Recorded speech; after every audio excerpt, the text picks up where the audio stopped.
পৌষ সংক্রান্তির দিন সকালটা শুরু হয়েছিল একদম ফ্রেশ খেজুরের রস দিয়ে। আর কোথায় গেছিলাম সেই ব্লগটা তোমাদের সাথে অলরেডি আমি শেয়ার করেছি। তো ওখান থেকে আমরা এনেছিলাম ঝোলা গুড় আর পাটালি গুড়। তো এই ঝোলা গুড়টা তো একদমই অরিজিনাল, আর পাটালিটাও তো তোমরা জানোই যে গুড় ছাড়া পৌষ পার্বণ অসম্পূর্ণ। তো এই পাটালি গুড় দিয়েই কিন্তু হবে অমৃত সমান পায়েস। আর এই ঝোলা গুড় কিন্তু পিঠে দিয়ে খেতে দুর্দান্ত লাগে। তারপর সকাল সকাল স্নান করে একদম চলে গেলাম পুজো দিতে। আর আমাদের নিয়ম আছে 5 রকম ফলের সাথে এই তিলা কদমা এগুলো দেওয়ার। তো তোমাদের কার কার এই নিয়ম আছে অবশ্যই কিন্তু কমেন্ট করে জানিও। এই নিয়মটা আমার বাপের বাড়িতেও আছে এবং শ্বশুর বাড়িতেও আছে।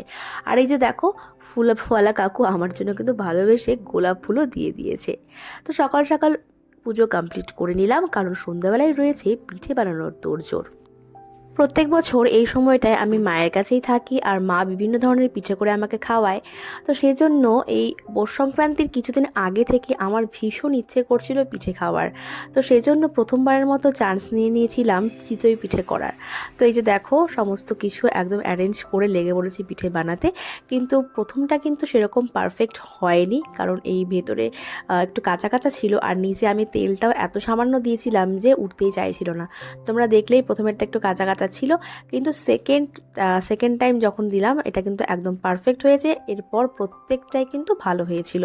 তো আমি ভাবতেই পারিনি যে প্রথম চেষ্টায় পিঠেগুলো এত সুন্দর হবে। আর এটা পরিবেশন করেছিলাম ছোলা গুড় দিয়ে। তো এই তো দেখো আমার সমস্ত চিতই পিঠেগুলো করা হয়ে গেছে, আর গুড়টাও ছিল দুর্দান্ত, খেতে কিন্তু অসাধারণ হয়েছিল। তো তারপর করেছিলাম মালপোয়া। আর আর ওই যে দেখতে পাচ্ছ ওই সাইডের যে পাটিসাপটাগুলো, সেগুলো কিন্তু মাসিমণি পাঠিয়েছিল। তো এরপর ভাবলাম যে একটু মালপোয়া করি। তো মালপোয়ার জন্য যে এখানে সমস্ত কিছু ময়দা সুজি সব নিয়ে নিয়েছি, আর সাথে দিয়ে দিয়েছিলাম একটু মৌরি ফ্লেভারের জন্য। তো মালপোয়াগুলো কিন্তু প্রত্যেকটা খুব সুন্দর হয়েছিল।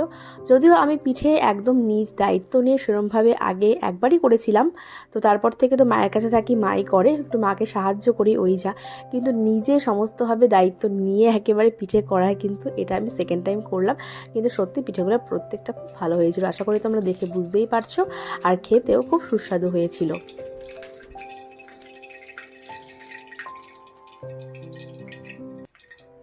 আর পিঠে করতে সত্যি ভীষণ ধৈর্যের আর একটু সময়ের দরকার হয়। তাড়াহুড়ো করলে কিন্তু পিঠে হয় না। সবচাইতে ভালো হয় চুলাতে, মানে মাটির চুলাতে করলে, কিন্তু সেটা তো আর এখানে সম্ভব না পাওয়া। তো যাই হোক, গ্যাসের সামনে এই এতক্ষণ ধরে দাঁড়িয়ে দাঁড়িয়ে করতে করতে আমার কোমর ব্যথা হয়ে গেছিলো। যাই হোক, এই 3 মাসের বাচ্চা নিয়ে এর থেকে বেশি কিছু আমি আর করতে পারিনি। তো দেখো এটা করেছিলাম পায়েস দিয়ে পরিবেশন। তো পায়েস শাশুড়িমা করেছিল, কিন্তু সেই ক্লিপিংসটা আর নেওয়া হয়নি। তো মধ্যমগ্রাম থেকে যে ওই পাটালি গুড় আনা হয়েছিল সেটা দিয়েই কিন্তু এই পায়েস করা হয়েছিল। তো টেস্টও হয়েছিল দুর্দান্ত। তো তোমাদের ভিডিওটা কেমন লাগলো জানিও।